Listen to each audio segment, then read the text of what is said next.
미국 버지니아주 노퍽 해군 창건 250주년 기념식장. 전 세계 주요 언론이 모여있던 그날, 트럼프 전 대통령은 마치 오래 준비해온 폭탄 선언이라도 하듯 단상에 올라 미국의 조선소를 부활시키겠다고 외쳤다. 그 한마디에 현장은 환호했지만 정작 가장 크게 놀란 나라는 미국이 아닌 한국이었다. 왜냐하면 트럼프가 직접 언급하지는 않았지만 그의 말 속에 숨겨진 주어는 분명히 한국이었기 때문이다. 그는 세계 각국으로부터 수천억 달러의 투자가 미국으로 들어오고 있다. 우리는 해군을 다시 위대하게 만들 것이며 조선소를 다시 세울 것이다 라고 말했다. 이어 이 투자는 전례 없는 규모이며 미국의 동맹들이 주도적인 역할을 하게 될 것이라고 강조했다. 그런데 이 발언이 끝나자 미국 내부에서는 잠시 열광이 일었지만 한국에서는 곧바로 혼란이 시작됐다. 왜냐하면 그가 말한 동맹의 투자가 바로 한국이 내야 할 500억 달러를 의미하고 있었기 때문이다.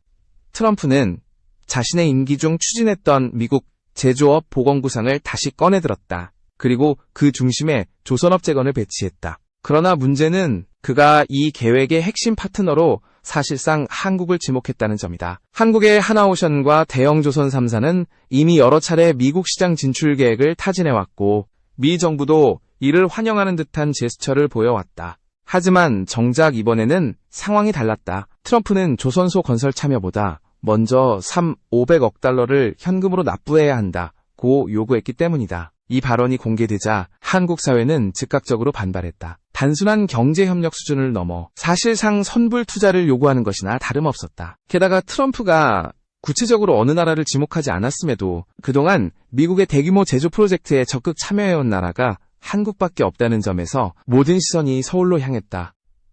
한국 언론들은 트럼프의 선언은 한미 관계의 새로운 시험대가 될 것이라며 긴급 분석에 들어갔다. 한편 미국 내부에서도 이 발언을 곧이곧대로 받아들이지 않았다. 경제 전문지들은 트럼프 특유의 쇼맨십일 가능성이 크다고 지적했다. 하지만 동시에 미국 정부 내 일부 부처에서는 실제로 한국의 자본과 기술을 활용해 미국 내 조선산업을 부활시키려는 논의가 오가고 있다는 정황이 포착됐다.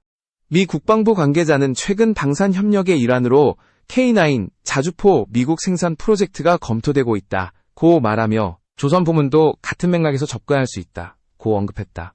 즉, 트럼프의 발언은 단순한 정치적 제스처가 아니라 향후 미 조선 산업 재건의 신호탄일 수도 있다는 분석이 나온다. 문제는 그 대가다. 500억 달러라는 금액은 한국의 전체 방산 수출 규모를 훨씬 뛰어넘는 수준이며 미국 내에서도 현실적으로 감당하기 어렵다는 평가가 이어졌다.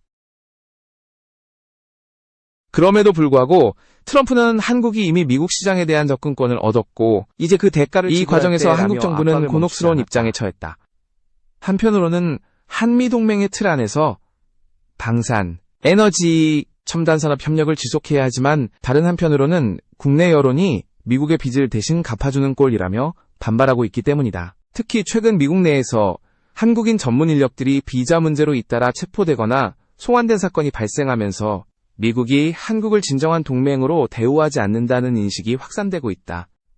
한국 조선업계는 당혹감을 감추지 못했다. 업계 관계자는 조선소 건설이 단순한 투자 문제가 아니다. 인력, 비자, 세제, 물류까지 모든 시스템이 맞물려야 가능한 일이라며 지금처럼 미국이 비자 문제를 해결하지 않으면 조선소 세팅은 불가능하다고 단언했다. 미국 내 인건비는 한국의 4배에 달하고 전문 용접공이나 설계 기술자는 구하기가 하늘의 별 따기다. 결국 미국 내에서 조선소를 부활시키겠다는 구상은연금은 한국이 인력은 미국이라는 비현실적 조합으로 귀결된다는 것이다. 이 때문에 한국 내에서는 트럼프의 조선소 부활 선언은 사실상 대선용 정치 퍼포먼스에 가깝다는 분석이 힘을 얻고 있다. 하지만 역설적으로 이 발언은 한국에게도 새로운 기회로 작용할 수 있다는 전망이 공존한다. 왜냐하면 미국의 해군 함정 수요는 급증하고 있지만 자국 내 생산 역량이 한계에 부딪혀 있기 때문이다. 만약 한국이 기술력으로 미국을 설득한다면 오히려 조선 주도권을 확실히 잡는 전기가 될 수 있다는 것이다. 그러나 이는 어디까지나 정상적인 협력이 전제되어야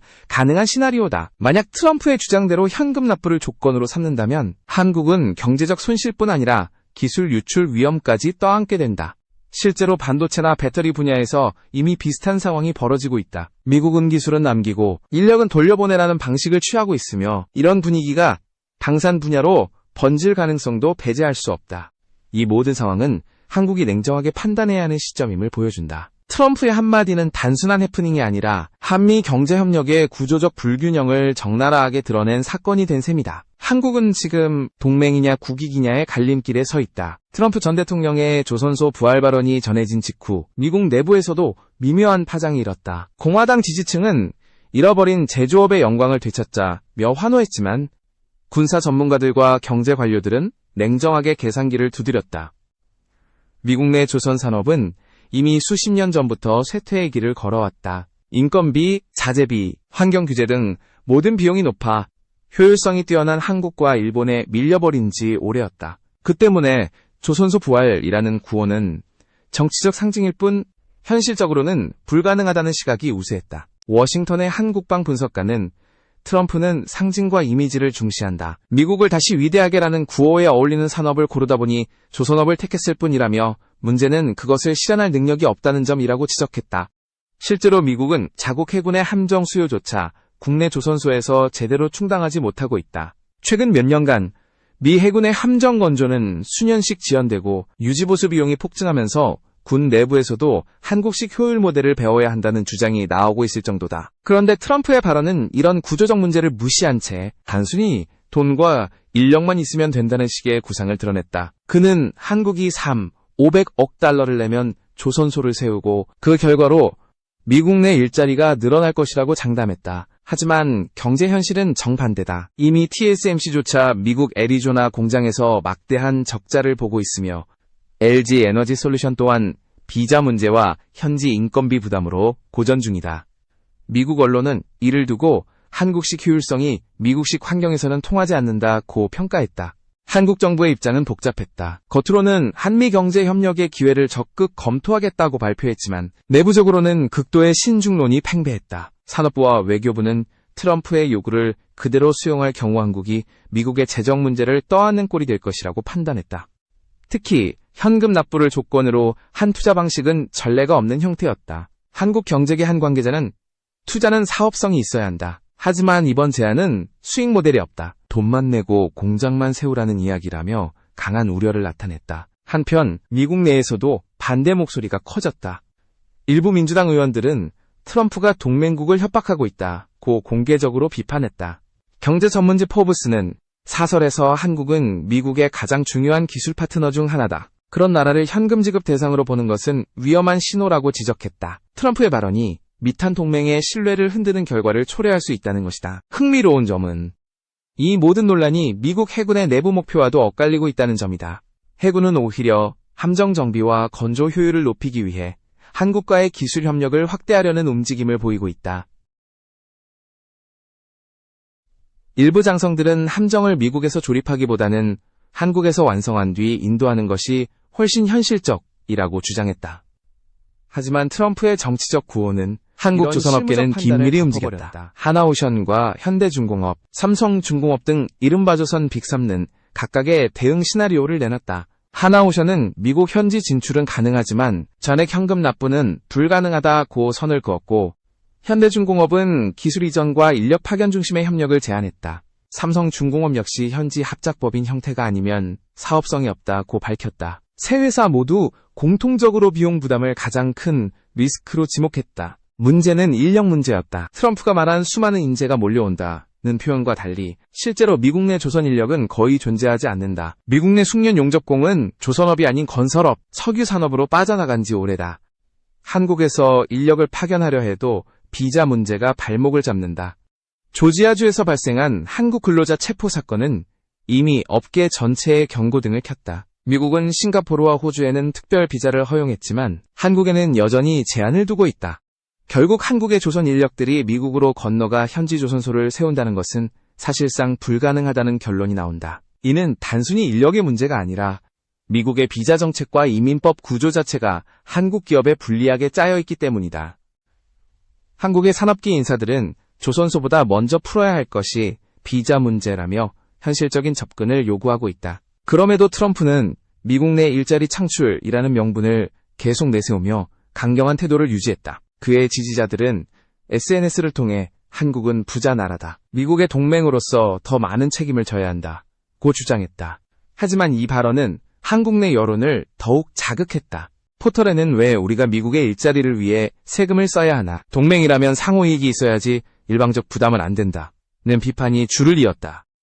이런 흐름은 결국 한국 정치권에도 영향을 미쳤다. 여당은 국익을 최우선으로 지켜야 한다며 신중한 대응을 주문했고, 야당은 트럼프의 정치적 쇼에 끌려다니면 안 된다고 맞섰다. 한편 일부 보수 논객들은 장기적으로 보면 미국 조선시장 진출은 기회가 될 수도 있다고 주장하며 논쟁은 더욱 뜨거워졌다. 결국 이번 사안은 단순한 경제협력 이슈를 넘어 동맹의 본질을 시험하는 정치적 사건으로 확산됐다. 트럼프의 발언은 미국 우선주의의 연장선이었지만 그 여파는 한국 경제의 심장부까지 미쳤다. 그리고 그 중심에는 한 가지 질문이 남았다. 한국은 어디까지 미국을 따라갈 것인가? 트럼프 전 대통령의 발언이 공개된 지 불과 며칠, 한국 산업계는 긴급히 비공개 회의를 열었다. 산업통상자원부와 방위사업청, 그리고 한화오션을 비롯한 주요 조선 및 방산기업 관계자들이 모여 사태의 심각성을 논의했다.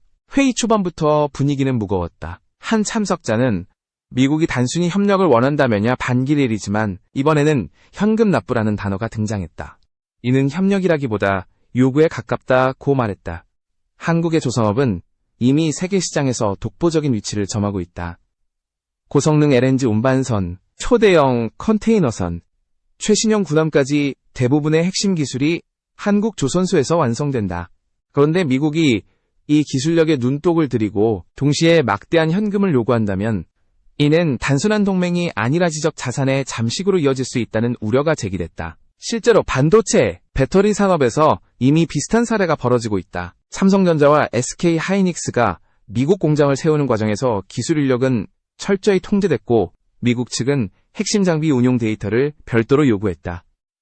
기술은 미국에 남고 사람은 한국으로 돌아간다는 냉소적인 평가가 나올 정도였다. 조선업계 역시 같은 함정에 빠질 수 있다는 경고가 나왔다. 한 업계 관계자는 트럼프식 협력은 결국 기술을 확보하려는 포석이라며 K9 자주포 현지 생산 문제도 이와 같은 맥락이라고 말했다. 현재 하나오션은 K9 자주포의 미국 내 현지화 생산을 검토 중이다. 이는 미 육군의 요구에 따라 추진되고 있지만 실상은 미국이 방산 공급망의 주도권을 가져가기 위한 전략이라는 분석이 우세하다. 한국이 설계 포탑 엔진 등 주요 기술을 이전하게 되면 미국은 이를 기반으로 독자 모델을 생산할 수 있게 된다. 그렇게 되면 한국의 방산 경쟁력은 급속히 약화될 수밖에 없다. 경제학자들은 이 문제를 제2의 반도체 이전 사태로 규정했다. 서울대학교 국제경제학과의 한 교수는 조선소나 자주포 공장을 미국에 짓는다는 것은 결국 한국의 산업 기반을 미국으로 이전하는 것이라며 이는 동맹을 넘어 종속의 형태로 변질될 수 있다고 경고했다. 문제는 트럼프의 접근 방식이 매우 계산적이라는 점이다. 그는 미국 내 실업률과 제조업 붕괴 문제를 정치적으로 활용해왔다. 해외 기업이 미국에 공장을 세우면 그것이 곧 미국의 승리라는 식의 단순 논리로 대중을 설득한다. 하지만 그 뒤에 숨은 의도는 해외 기술의 흡수였다. 트럼프가 조선소를 언급한 것도 그 연장선상에 있다는 분석이 나온다. 한국의 방산 전문가들은 트럼프의 조선소 발언은 단순한 해프닝이 아니라 기술 협력 구조를 근본적으로 흔들려는 움직임이라고 경고했다. 지금 미국은 방산에너지 반도체 등 모든 전략 산업에서 자국 중심 구조를 구축 중이다. 이 틀 안에서 한국은 기술을 제공하는 파트너이자 동시에 자본을 대는 투자자로 자리 잡고 있다. 즉, 돈과 기술을 모두 내놓고도 주도권은 잃을 수 있는 위험한 구도다. 이런 상황에서 가장 큰 위험으로 꼽히는 것이 바로 기술 유출이다. 조선 기술의 핵심은 설계 도면과 용접 조립 프로세스에 있다. 이 모든 것이 한 번이라도 외부에 노출되면 그 가치는 순식간에 떨어진다. 하나오션 관계자는 조선은 반도체보다 더 복잡한 지식의 집합체다. 한 공정이라도 외부로 넘어가면 경쟁사가 전체 구조를 복제할 수 있다고 말했다. 게다가 미국 내 조선 인프라는 거의 붕괴된 상태다. 실제로 노폭, 딕셔, 필, 샌디에이고 등 과거의 해군 조선소는 현재 유지 보수 기능만 남아있다. 새로운 조선소를 세우려면 수백억 달러의 인프라 비용과 수년의 시간이 필요하다. 하지만 트럼프의 발언은 이런 현실을 전혀 고려하지 않은 채 한국이 돈을 내면 즉시 조선소를 세울 수 있다는 식으로 단순화돼 있었다. 한국 경제계는 이를 정치적 압박으로 받아들였다. 특히 최근 미국이 IRA 인플레이션 감축법을 통해 한국 전기차와 배터리 산업에 불리한 조건을 부과한 점을 고려하면 이번 발언도 같은 패턴의 연장선으로 보인다는 것이다. 협력이라는 이름으로 시작하지만 결국 한국이 손해를 보는 구조로 끝나는 사례가 반복되고 있다. 이러한 불안 속에서 일부 전문가들은 한국형 대응 전략을 제안했다. 첫째, 미국에 대한 직접 투자를 최소화하고 대신 기술력으로 협상력을 확보하자는 것이다. 둘째, 미국 이외의 시장, 예컨대 유럽, 중동, 동남아 등으로 방산 및 조선 기술 수출을 다변화해야 한다는 의견도 나왔다. 셋째, 한국 정부 차원에서 기술보호 조약을 명문화해 해외 진출 시 기술 이전의 범위를 엄격히 제한해야 한다는 주장도 커지고 있다. 이런 움직임은 단순히 경제 논리의 문제가 아니다. 군사적 자주권과도 직결된다. 만약 미국이 한국의 조선 기술을 그대로 복제해 독자 생산 체계를 구축한다면 한국의 방산 주권은 근본적으로 흔들리게 된다. 게다가 미 해군이 향후 한국 기술에 의존하지 않게 된다면 한국의 방산 수출 시장은 급격히 축소될 수 있다. 결국 한국이 이번 사안을 단순히 경제 이슈로만 볼 수 없는 이유가 여기에 있다. 트럼프의 발언은 경제와 안보, 기술이 모두 얽혀있는 복합적인 파장을 낳고 있다. 한 업계 관계자의 말처럼 이것은 투자 협상이 아니라 산업 패권을 둘러싼 싸움이다. 트럼프 전 대통령의 조선소 발언이 알려진 이후 한국 사회는 크게 술렁였다. 주요 포털의 실시간 검색어에는 500억 달러, 트럼프 조선소, 한화오션, 한미관계 같은 단어들이 상위권을 차지했다. 뉴스 속보가 쏟아지고 경제 전문 유튜브 채널들은 연일 이 문제를 다뤘다. 그러나 반응은 극명히 갈렸다. 한쪽은 미국 시장을 잡을 기회라며 낙관론을 폈고 다른 한쪽은 또 한 번의 기술 종속이 시작됐다며 비판의 목소리를 높였다. 가장 먼저 움직인 것은 언론이었다. 중앙일보는 트럼프의 발언은 한미동맹의 균열을 예고한다는 사설을 내며 신중한 접근을 요구했다. 반면 보수 성향의 일부 매체들은 이 기회를 놓치면 한국 조선업은 세계 시장에서 더 이상 확장할 수 없다. 며 공격적인 투자를 주문했다. 특히 한 매체는 500억 달러는 부담이지만 장기적으로 미국 내 입지를 확보하면 수익이 따라올 것이라고 분석했다. 하지만 경제 전문가들은 즉각 반박했다. 그들은 500억 달러라는 숫자가 단순한 투자 금액이 아니라 실질적으로는 현금 납부 조건임을 강조했다. 이는 일반적인 해외 투자와 달리 수익 구조나 리스크 분담이 전혀 없는 일방적 형태다. 서울경제신문은 이를 두고 사실상 헌금 수준이라고 표현했다. 그 표현은 곧 온라인에서 밈처럼 퍼졌고 왜 우리가 미국의 조선소를 헌금하듯 세워야 하느냐는 비판 여론이 급속히 확산됐다. 정치권 역시 움직였다. 여당은 처음엔 조심스러웠지만 여론이 악화되자 입장을 선회했다.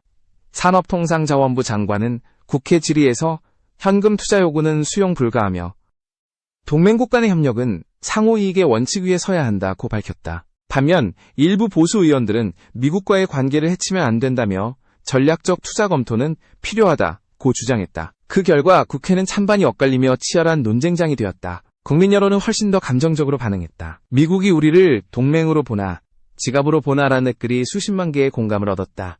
SNS에서는 500억 달러면 우리 청년 일자리 100만 개를 만들 수 있다. 그 돈으로 조선소를 한국에 더 짓자 같은 의견이 확산됐다. 유튜브 채널과 온라인 커뮤니티에는 트럼프의 발언을 풍자한 영상이 쏟아졌다. 일부 영상은 트럼프가 말한 조선소 부활은 결국 한국 돈으로 미국이 배를 짓겠다는 뜻이라며 조롱 섞인 해석을 내놓았다. 흥미로운 점은 이런 여론이 단순한 반미 정서로 이어지지 않았다는 것이다. 국민들은 미국을 비난하기보다 한국 정부의 대응을 문제 삼았다. 왜 늘 미국이 말하면 바로 움직이느냐. 동맹이라면 협상할 줄 알아야지. 무조건 따르는 건 종속이다. 라는 반응이 이어졌다.